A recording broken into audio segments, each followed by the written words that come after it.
Shalom saudara-saudara sekalian, berjumpa kembali dalam tayangan Seduh dan Teduh hari ini. Atas kesetiaan saudara, kiranya tidak ada yang sia-sia. Tuhan sedang menyiapkan berkat-berkat terindah bagi kehidupan saudara melalui tayangan ini. Atas pujian yang akan saudara dengar, doa-doa yang kita naikkan, maupun tentu pemberitaan firman. Jangan beranjak dari tayangan ini saudara, nikmati, saksikan, dan rasakan hadirat Tuhan yang membawa damai dan sejahtera bagi kehidupan saudara semuanya. Bersama Seduh dan Teduh. Mari kita menyembah Tuhan melalui pujian kunyanyi. Haleluya.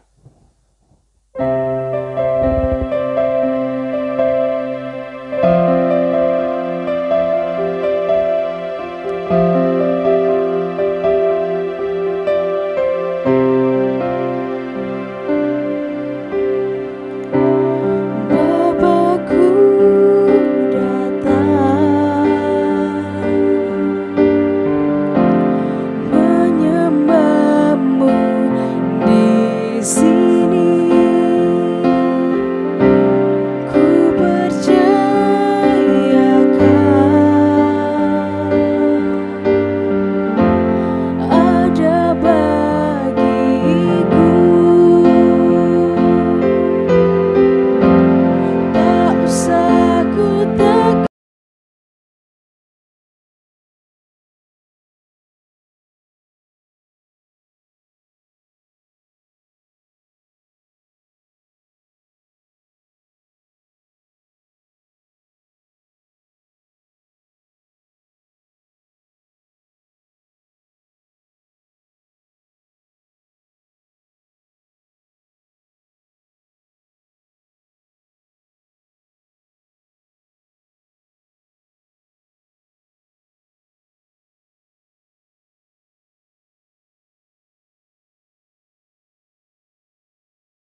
memuji nama Tuhan. Saya sangat diberkati dengan syair lagu pujian penyembahan ini, di mana sesekali merasakan lemah, cemas, takut akan sesuatu yang ada dalam kehidupan. Melalui lagu ini, tak usah kau takut, tak usah kau bimbang, tak usah kau cemas. Saat kau lemah, maka Tuhan menguatkan kita. Luar biasa. Mari, yang sedang letih lesu, sedang bergumul, jangan tinggalkan tayangan ini. Tuhan sedang menyiapkan berkat untuk mendahsyatkan hidup saudara. Yang cemas, yang takut, saat engkau lemah, Dia akan kuatkan hidupmu. Mari dengan penuh yakin dan percaya, kita datang kepada Tuhan dan kita buka acara ini di dalam doa. Mari kita berdoa bersama-sama. Kami menaikkan ucapan syukur kepadamu Tuhan. Boleh kembali bertegur sapa, hadir di tengah kehidupan sanak saudara kami yang dengan penuh setia menerima tayangan acara ini. Mungkin ada yang sedang mengalami penderitaan hidup, ada yang sedang cemas batinnya, ada yang sedang takut akan pergumulan hidup yang sedang dihadapi. Kami bersyukur, Engkau kekuatan kami. Saat ku lemah, Kau kuatku. Tolonglah semua pemirsa hari ini yang sudah dengan penuh kesetiaan ada di depan layar HP, layar laptop dalam tayangan seduh dan teduh. Dijamah hatinya, diteduhkan jiwanya, merasakan kasih Tuhan hadir di tengah hidup mereka. Terlebih sesaat lagi kami akan mendengarkan sabda-Mu ya Tuhan. Tuntunlah kami dengan Roh Kudus, berkati dari awal sampai akhir tayangan ini, kemuliaan Tuhan memenuhi kami. Bersabdalah Tuhan, kami siap untuk menerima firman-Mu. Di dalam nama Yesus kami berdoa. Haleluya, amin. Saudara-saudaraku, kita akan merenungkan satu bagian firman, di mana kita diingatkan dan akan menjadi sadar tentunya, bahwa hidup di muka bumi ini kita menerima kemurahan dari Tuhan berupa rentang waktu. Hari berganti hari berganti pekan, pekan berganti bulan, bulan berganti tahun. Itu ada rentang waktu yang secara anugerah diberikan kepada umat manusia. Tidak ada yang berbeda. Saya menerima sehari 24 jam, saudara menerima sehari, tidak ada yang kurang dari 24. Nggak ada juga yang karena terlampau sibuk, dia diberi waktu lebih dari 24 jam. Yang menjadi persoalan, bagaimana waktu yang Tuhan anugerahkan dalam hidup saudara dan saya ini dipergunakan. Firman-Nya berkata demikian melalui Efesus 5 ayat 15-21, Efesus 5 ayat 15-21. Karena itu perhatikanlah dengan seksama bagaimana kamu hidup, jangan seperti orang bebal, tetapi seperti orang arif, dan pergunakanlah waktu yang ada. Karena hari-hari ini adalah jahat. Sebab itu janganlah kamu bodoh, tetapi usahakanlah supaya kamu mengerti kehendak Tuhan. Dan janganlah kamu mabuk oleh anggur, karena anggur menimbulkan hawa nafsu. Tetapi hendaklah kamu penuh dengan roh. Dan berkata-katalah seorang kepada yang lain dalam mazmur, kidung puji-pujian dan nyanyian rohani. Bernyanyilah dan bersoraklah bagi Tuhan dengan segenap hati. Ucaplah syukur senantiasa atas segala sesuatu dalam nama Tuhan kita Yesus Kristus kepada Allah dan Bapa kita. Dan rendahkanlah dirimu seorang kepada yang lain di dalam takut akan Kristus. Demikian bunyi sabda Tuhan. Berbahagialah yang mau mendengar firman ini, merenungkan dan siap untuk menjalani dalam kehidupan. Seiring dengan bacaan tersebut, judul renungan kita saat tayangan ini adalah selamatkan waktumu, jangan sampai sia-sia saja. Saudara-saudara, dikatakan dalam bacaan ini, hari-hari ini adalah hari yang jahat. Di mana bukti dan wujud hari-hari yang kita hadapi, hari-hari yang kita dengar, hari-hari yang kita lewati ini bernilai bobot jahat. Saudara, kita berada di dalam kenormalan baru, walaupun belum sepenuhnya mengalami kenormalan di masa pandemi COVID-19.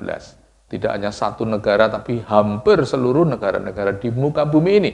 Tidak hanya satu kelompok suku, satu kelompok bangsa, tapi setiap umat manusia di lingkungannya dilanda oleh pandemi COVID-19 dengan derajat yang berbeda-beda, dampak dan akibat yang berbeda-beda. Tetapi yang tidak bisa diingkari yaitu lahirnya kepanikan dalam hidup.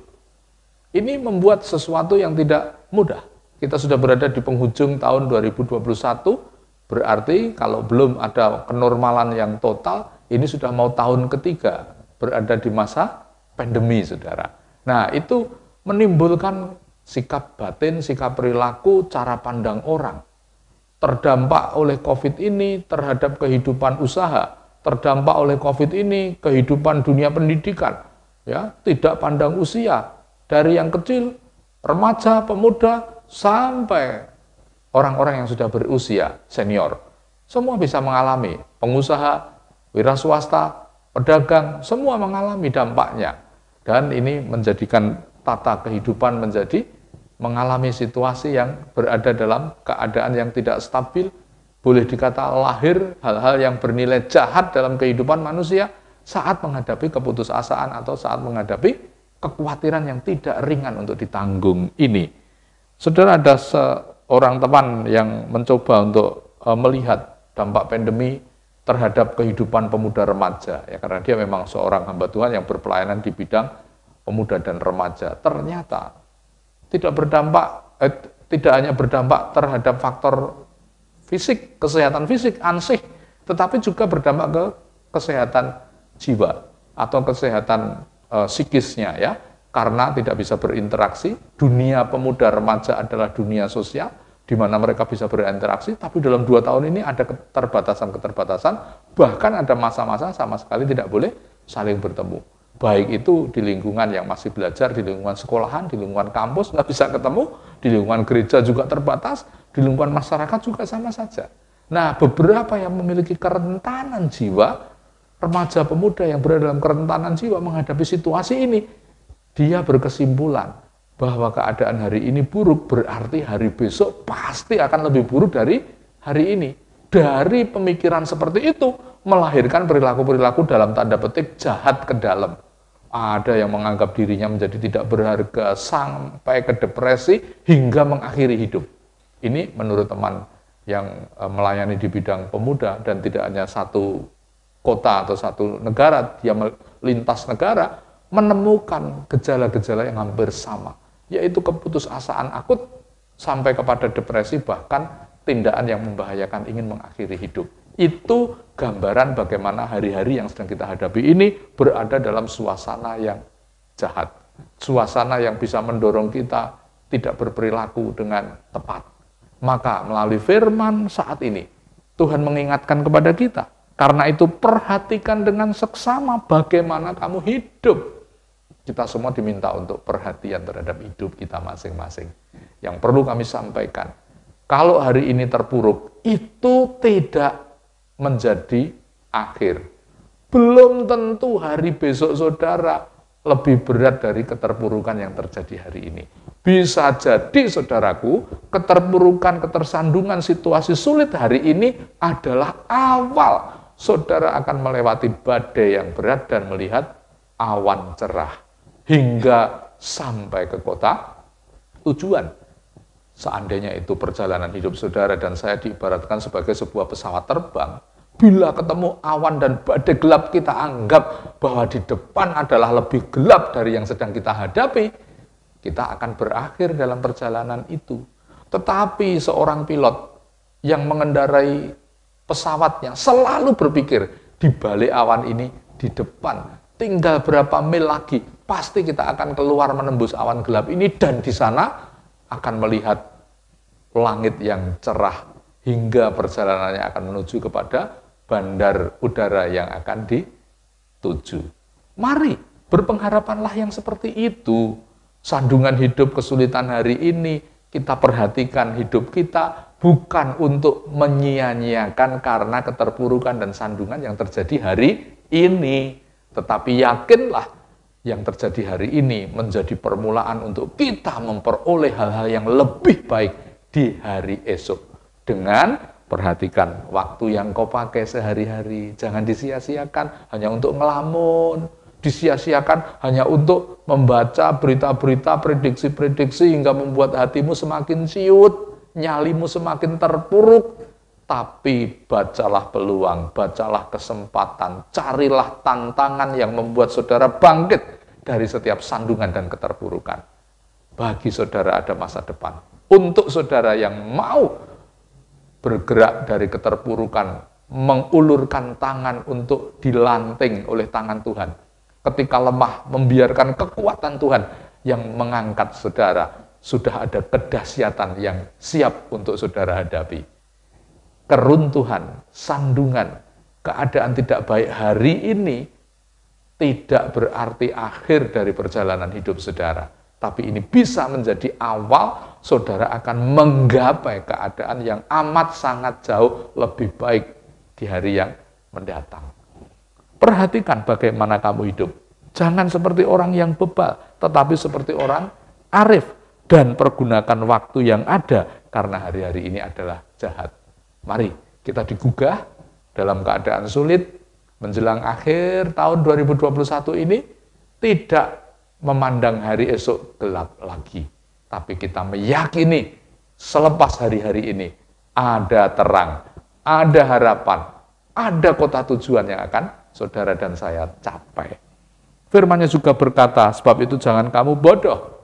Usahakan supaya kamu mengerti kehendak Tuhan. Perjalanan saudara ini ada pemandunya, saudara. Di muka bumi ini kita nggak jalan menapaki kehidupan itu sendiri.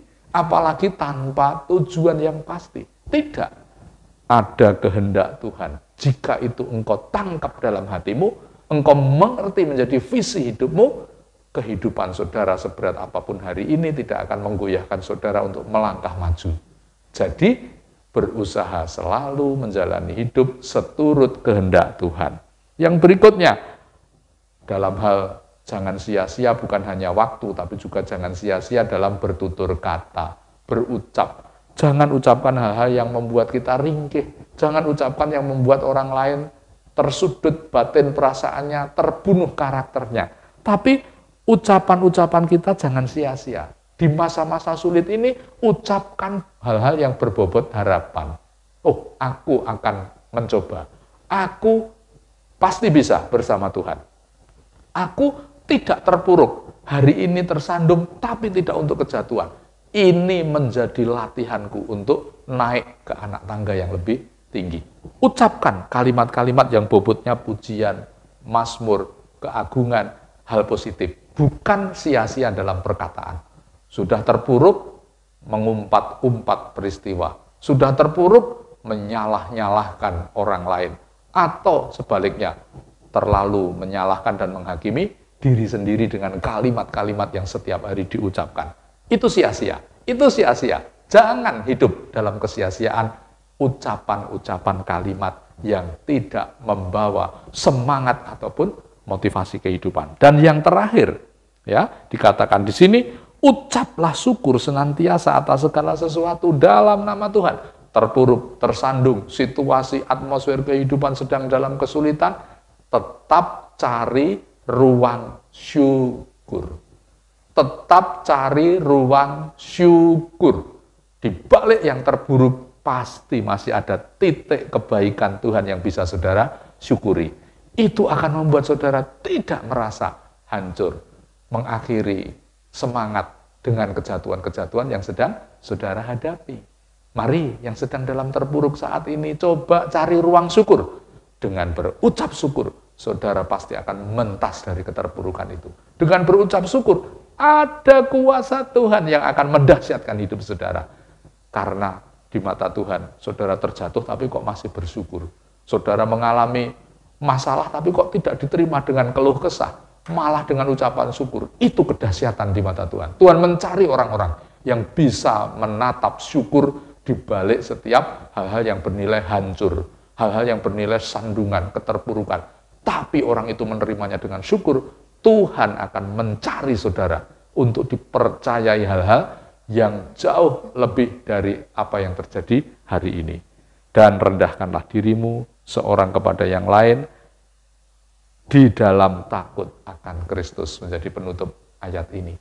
Di dalam kesemuanya itu, ya, selamatkan waktu hidupmu, selamatkan perkataanmu, selamatkan dirimu dari keterpurukan, kehilangan rasa syukur, kehilangan kebaikan di tengah peristiwa-peristiwa yang melanda. Bila itu betul-betul kita jauhi dan tidak menjadi kesia-siaan, kita akan mengalami jamahan tangan Kristus dengan merendahkan diri, mempercayakan Dia turun tangan. Dan kita saat mengalami pergumulan yang berat, kita mengangkat tangan, maka di sana dikatakan, rendahkan dirimu seorang kepada yang lain di dalam takut akan Kristus. Itu menjadi penutup dari semua sikap menghindarkan diri jatuh dalam kesia-siaan, yaitu selalu mempertanggungjawabkan kehidupan ini dalam sikap rendah hati, takut akan Tuhan. Sehingga kehidupan orang yang mau rendah hati dan takut akan Tuhan, dialah yang nantinya akan ditinggikan kembali. Jangan putus asa, saudara. Jangan hilang harapan. Ini sudah 2 tahun, kok bisnisku masih terus terdampak oleh COVID. Jangan putus asa. Kita akan mulai hari esok dengan meyakini ada cahaya cerah, ada pertolongan Tuhan, ada perubahan baru, ada terobosan yang akan mendahsyatkan hidup saudara. Jangan sia-siakan waktumu, jangan sia-siakan ucapan-ucapan bibirmu, jangan sia-siakan hal-hal yang masih bisa disyukuri di balik peristiwa-peristiwa kehidupan yang melandamu. Maka Tuhan dengan segala kasih akan mendahsyatkan dan menolong hidup saudara. Yesus memberkati saudara. Tetap semangat, tetap semangat. Amin.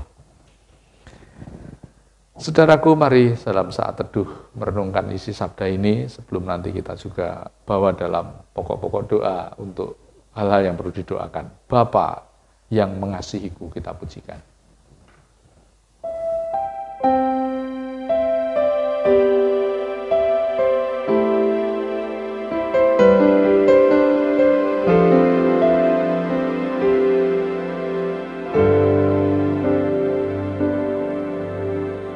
Tak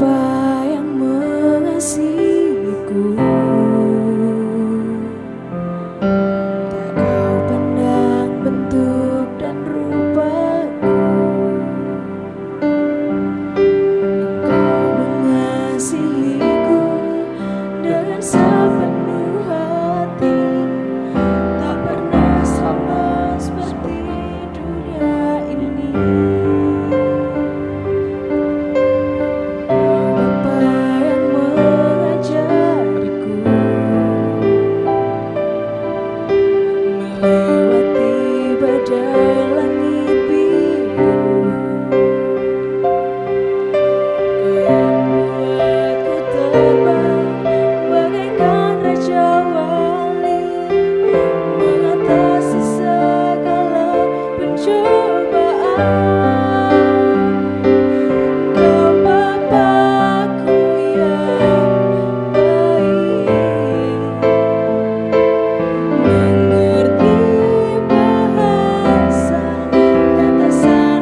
seperti tetesan air mata Bapa yang sungguh baik. Makteles Mbak Vio mendengarkan lagu itu ya. Kita tidak sendiri saat sedang bergumul, sedang mengalami peristiwa kehidupan yang di luar dugaan kita. Ada Bapa yang peduli. Mari pemirsa yang sedang merasa putus asa, melihat usahanya sampai 2 tahun ini mengalami hal-hal yang tidak seperti yang diinginkan, bahkan mungkin ada yang merugi. Bapak tahu tetesan air mata ruginya usaha saudara. Asal saudara meneteskan itu di tangan Bapa, air mata saudara siap digantikan Tuhan dengan air mata sukacita. Amin. Ya, jangan tinggalkan setia dari Tuhan. Jangan tinggalkan penyembahan dengan kusuk kepada Tuhan. Selalu agungkan Dia, selalu akui Dia. Di tengah situasi yang sulit bukan berarti akhir. Tuhan siap ini menjadi anak tangga saudara, menembus menuju awan cerah. Entah sudah dekat atau masih jauh, tidak perlu. Yang penting jangan tinggalkan setia saudara. Yakin saudara dari cinta kasih Bapa di dalam nama Tuhan Yesus. Mari kita berdoa bersama. Kami mengucap syukur telah menerima firman-Mu yang mengingatkan supaya jangan hidup dalam kesia-siaan. Menyia-nyiakan waktu, menyia-nyiakan pola hidup kami karena peristiwa-peristiwa kehidupan. Karena sulitnya menghadapi kehidupan, karena jahatnya keadaan atau zaman ini. Jangan kami turut hanyut, larut, hancur dalam kekacauan yang ada. Tapi membangun harapan yang kokoh, yang penuh yakin. Yesus Tuhan, Bapa kami yang maha baik, akan menolong kami. Kami doakan saat ini para pengusaha-pengusaha yang mengalami dampak buruk dari peristiwa pandemi. Merasa dan menghitung hari, menghitung waktu, sudah berjalan 2 tahun, mau masuk tahun ketiga. Mungkin mulai ciut nyalinya, mungkin mulai kurang yakin akan ada perubahan baik. Kami doakan, teguhkan malam hari ini, supaya mereka tidak putus asa. Para pengusaha-pengusaha hadiri ya Tuhan, tidak jatuh dalam kesia-siaan, tutur kata, berucap yang bernilai, menghormat, mensyukuri, membangun keyakinan, dan bukan kata-kata yang bernilai kesia-siaan. Supaya dari sana Tuhan memandang kesetiaan, Tuhan memandang semangat, Tuhan memandang kesungguhan setiap saudara-saudara kami ini, sekalipun dalam keterpurukan, masih bisa bersyukur, masih meyakini Tuhan Yesus menjadi penopang dan penolong hidupnya. Ulurkan tanganmu malam ini menjamah usaha-usaha yang letih lesu, usaha-usaha yang mundur, usaha-usaha yang hampir kehilangan semangat untuk menjalani kembali. Dijamah dalam nama Tuhan Yesus. Besok ada hari baru, besok ada pengharapan baru, besok ada kemurahan baru yang sanggup mendahsyatkan hidup saudara-saudara kami ini. Kami juga berdoa saat ini ya Tuhan, mungkin ada pemuda-pemudi yang mengalami keputusasaan melihat situasi yang ada. Gamang bagaimana akan menggapai cita-cita, menambatkan harapan kepada Tuhan untuk tempat bekerja, untuk penghasilan hidup, untuk persaingan yang tidak mudah, yang sangat ketat ini. Kami doakan, tebalkan hati, bajakan semangat, besarkan harapan. Mudah-mudi kami, selamatkan dari keputusasaan. Selamatkan dari rasa takut menghadapi kehidupan. Namun berikan di hati mereka semangat hidup. Potensi-potensi yang ada dilihat sebagai karunia Tuhan untuk mereka kembangkan. Dan disertai doa, disertai syukur, rendah hati, mengandalkan Yesus dalam hidup mereka. Mereka Engkau jadikan pemuda-pemudi yang kreatif, yang bisa berkarya, bisa bersaing, bisa menghasilkan sesuatu sederhana dari kehidupannya untuk mengubah dunia ini. Di dalam berkat Tuhan Yesus, para muda-mudi Tuhan berkati.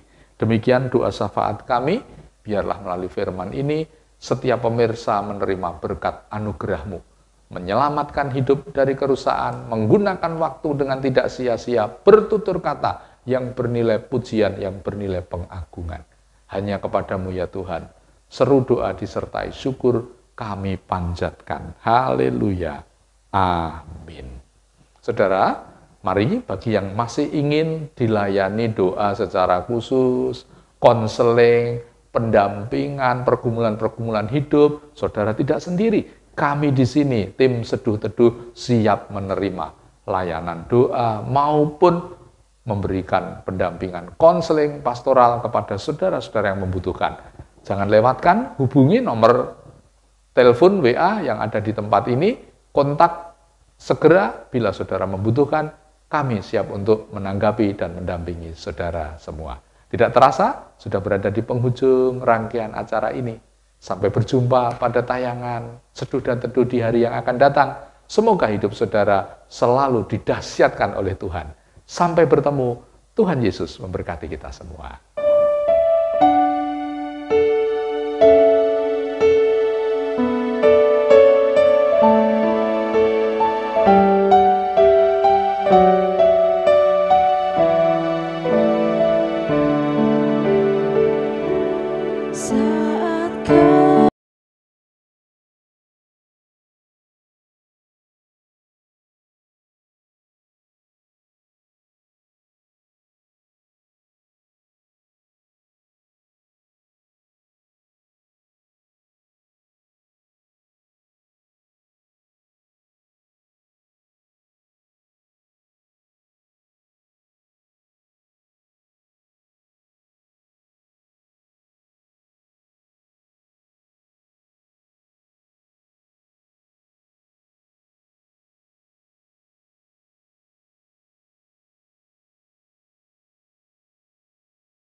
Doa